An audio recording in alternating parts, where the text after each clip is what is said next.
அனைவருக்கும் வணக்கம். நான் உங்கள் சாந்தி பேசுகிறேங்க. இன்றைய பதிவில் நம்ம என்ன பார்க்க போகிறோம் அப்படின்னா, இன்று புரட்டாசி முதல் நாள். இதை மட்டும் செய்து பாருங்கள், நீங்கள் நினைத்தது 7 நாட்களில் நடக்கும்னு சொல்லியிருக்கேன்.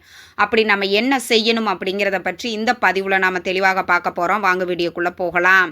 இன்றைய தினம் புரட்டாசி மாதத்தின் முதல் நாள். ரொம்ப விசேஷமான நாள். புரட்டாசி பிறக்கிறதே பெருமாளுக்குரிய திதியில் நம்மளுக்கு புரட்டாசி பிறப்பது அப்படிங்கிறது ரொம்ப சிறப்பான ஒரு சக்தி வாய்ந்த நாள் அப்படின்னே நம்ம சொல்லலாம். கிழமை அப்படின்னு பார்த்தாலும் புதன்கிழமையில் நம்மளுக்கு பிறக்குது. புதன்கிழமை பெருமாளுக்கு வழிபாடு செய்யக்கூடிய ஒரு கிழமை. திதி அப்படின்னு பார்த்திங்கன்னா ஏகாதசி திதி.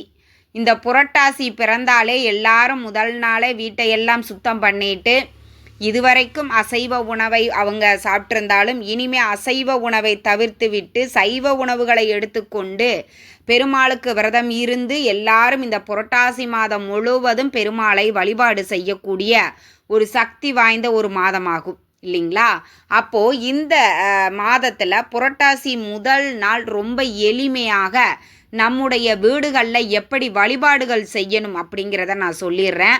இந்த வழிபாடு செய்யும் பொழுதே நீங்கள் உங்களுடைய வேண்டுதல்கள், கோரிக்கைகள் எதுவாக இருந்தாலும் நீண்ட நாட்களாக வழிபாடுகள் செய்கிறேன், பூஜை செய்கிறேன், பரிகாரங்கள் செய்கிறேன், ஆனால் இந்த ஒரு விஷயம் மட்டும் எனக்கு நடக்கவே மாட்டேங்குது, ஏன் எதற்குன்னே எனக்கு தெரியலை அப்படிங்கிற ஒரு நீண்ட நாட்களாக இருக்கக்கூடிய ஆசைகள், வேண்டுதல்கள் எதுவாக இருந்தாலும் அது உடனடியாக நடக்கும்.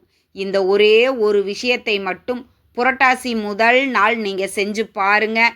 நிச்சயம் உங்களுக்கு அதி அற்புதமான பலன்கள் காத்துக்கிட்டு இருக்கு.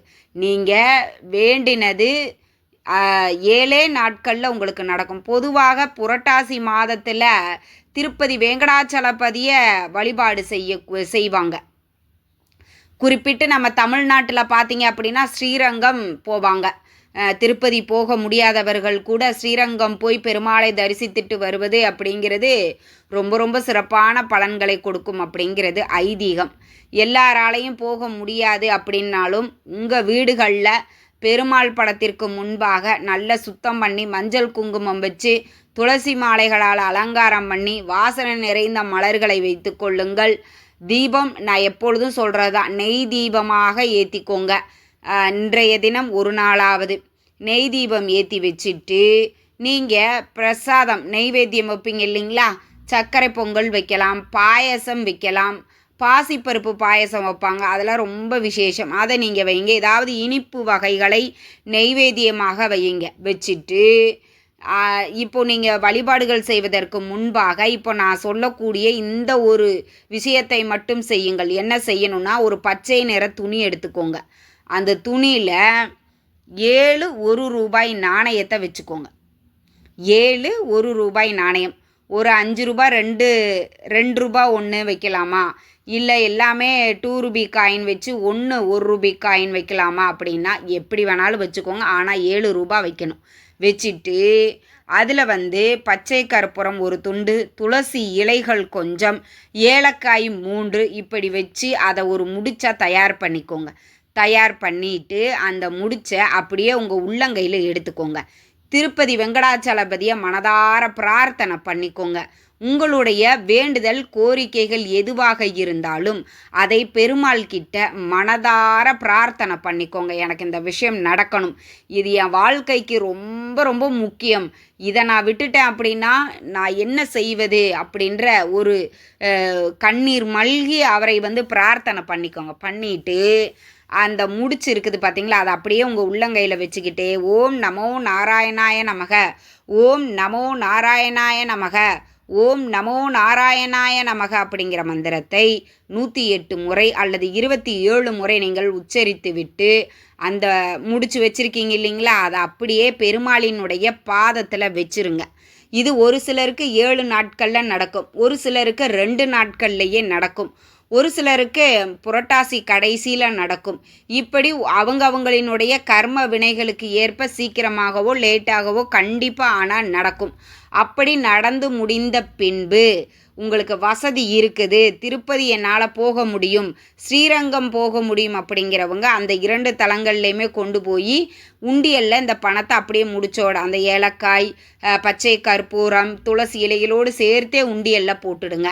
அம்மா எங்களுக்கு அந்த அளவுக்கெல்லாம் எதுவும் வசதி கிடையாது, நாங்கள் திருப்பதியோ ஸ்ரீரங்கமோ போக முடியாது அப்படிங்கிறவங்க உங்கள் வீட்டிற்கு அருகில் இருக்கக்கூடிய பெருமாள் ஆலயங்களுக்கு சென்று அங்கே இருக்கக்கூடிய உண்டியலில் போட்டுருங்க. நீங்கள் என்ன வேண்டுறீங்களோ அது நடந்து முடிந்த பிறகுதான் இதை நீங்கள் செய்யணும். அதை ஞாபகத்தில் வச்சுக்கோங்க.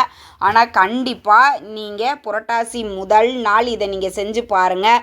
புரட்டாசி முடிவதற்குள் நீங்கள் வேண்டினது கண்டிப்பாக நடந்தே தீரும். இதை எக்காரணத்தை கொண்டு மறந்து விடாதீர்கள். இப்படி அந்த முடிச்சை தயார் பண்ணி வச்சுட்டு தூப ஆராதனையெல்லாம் அந்த முடிச்சுக்கும் காட்டுங்க. வெள்ளிக்கிழமை செவ்வாய்க்கிழமையில் நீங்கள் தூபமெல்லாம் போடுறீங்க அப்படின்னா அந்த முடிச்சுக்கும் தூபத்தை காட்டி உங்களுடைய பூஜையை நீங்கள் நிறைவு செய்து கொள்ளுங்கள். தினம்தோறும் வழிபாடு செய்யக்கூடியவர்கள் அந்த முடிச்சுக்கும் சேர்த்தே காட்டுங்க. அது பெருமாள் பாதத்தில் அப்படியே இருக்கட்டும். உங்கள் வீட்டில் இருக்கக்கூடிய பணத்தடைகள், பணத்தோஷங்கள், கடன் பிரச்சனைகள் அனைத்துமே நீங்கும். கண்டிப்பாக பெருமாள் மேலே இருக்கக்கூடிய நம்பிக்கையோடு இதை நீங்கள் செய்யுங்க. நிச்சயம் உங்களுக்கு அதி அற்புதமான பலன்கள் காத்துக்கிட்டு இருக்கு. இப்போ நிறைய பேர் பெண்களுக்கு, அம்மா நான் இன்னைக்கு மாதவிடாய் காலத்தில் இருக்கிறேன், இன்னைக்கு மட்டும்தான் இதை செய்ய முடியுமா, இனி வரக்கூடிய நாட்களில் நாங்கள் செய்ய முடியாதா அப்படின்னா, புரட்டாசி மாதத்தில் வரக்கூடிய சனிக்கிழமை நாட்கள் பெருமாளுக்கு உகந்த நாட்கள். இந்த சனிக்கிழமையில் நீங்கள் இந்த வழிபாட்டை செய்து இந்த ஒரு பரிகாரத்தையும் செய்து பாருங்கள். புரட்டாசி மாதம் முடிவதற்குள் இதை நீங்கள் செஞ்சு பாருங்கள். உங்களுடைய வேண்டுதல், கோரிக்கைகள் அது எதுவாக இருந்தாலும் பெருமாள் அதை நிறைவேற்றுவார். அதனால் நம்பிக்கையோடு செய்யுங்க. இந்த புரட்டாசி மாதம் முழுவதும் பெருமாளை வழிபாடு செய்வதற்குரிய மாதமாகும். கண்டிப்பாக எல்லாருமே அசைவத்தை தவிர்த்து விட்டு சைவ உணவுகளை எடுத்துக்கொண்டு பெருமாளை வழிபாடு செய்வது அப்படிங்கிறது சிறப்பான பலன்களை உங்களுக்கு கொடுக்கும். அதே மாதிரி பார்த்தீங்கன்னா இந்த புரட்டாசி முதல் நாள் இந்த ஒரு எளிய முடிச்சை நீங்கள் பயன்படுத்தி பாருங்கள். உங்களுடைய வேண்டுதல், கோரிக்கைகள் எதுவாக இருந்தாலும் உடனடியாக பெருமாள் அதை நிறைவேற்றி வைப்பார். நியாயமாக இருக்கும் பட்சத்தில் கண்டிப்பாக நடக்குங்க. இயற்கைக்கு புறம்பாக நம்ம எதையும் கேட்கக்கூடாது. இந்த புரட்டாசி முதல் நாள் நம்மளுக்கு ஏகாதேசி திதி புதன்கிழமையோடு சேர்ந்து வருவது மிக மிக அற்புதமான நாள். அதனால் இது மாதிரி சேர்க்கை வரக்கூடிய நாட்களில் நாம் செய்யக்கூடிய பரிகாரங்கள், வழிபாட்டிற்கு எல்லாத்துக்கும் 2 மடங்கு அதிகப்படியான பலன்கள் நம்மளுக்கு கிடைக்கும். அதனால் நம்பிக்கையோடு செஞ்சு பாருங்கள். கை மேலே உங்களுக்கு பலன் கிடைக்கும். நீண்ட நாட்களாக உங்களுக்கு நடைபெறாத ஒரு விஷயங்களை நீங்கள் வேண்டிக் கொள்ளுங்கள். என் அருமை ஏழுமலையானை நினைத்து பிரார்த்தனை பண்ணுங்க. திருப்பதி வெங்கடாச்சலபதியை நினச்சி பிரார்த்தனை பண்ணுங்க. அந்த ஏழுமலையானை பார்க்க இந்த 7 நாணயங்களை வச்சு நான் இந்த பரிகாரத்தை செய்கிறேன், நிச்சயம் நீ தான் உதவி புரியணும்னு பெருமாள் கிட்ட மனதார பிரார்த்தனை பண்ணுங்க. உங்களுடைய வேண்டுதல் உடனடியாக நடக்கும். இந்த தகவல் உங்களுக்கு ரொம்பவுமே பயனுள்ளதாக இருந்திருக்கும்னு நினைக்கிறேன். வீடியோ பிடிச்சிருந்தால் லைக் பண்ணுங்கள், ஷேர் பண்ணுங்கள், கமெண்ட் பண்ணுங்கள். இந்த பதிவை உங்களுடைய உற்றார் உறவினர்கள், நண்பர்களுக்கும் ஷேர் பண்ணுங்கள். அவங்களும் பார்த்து பயன்பெறட்டும். நன்றி, வணக்கம்.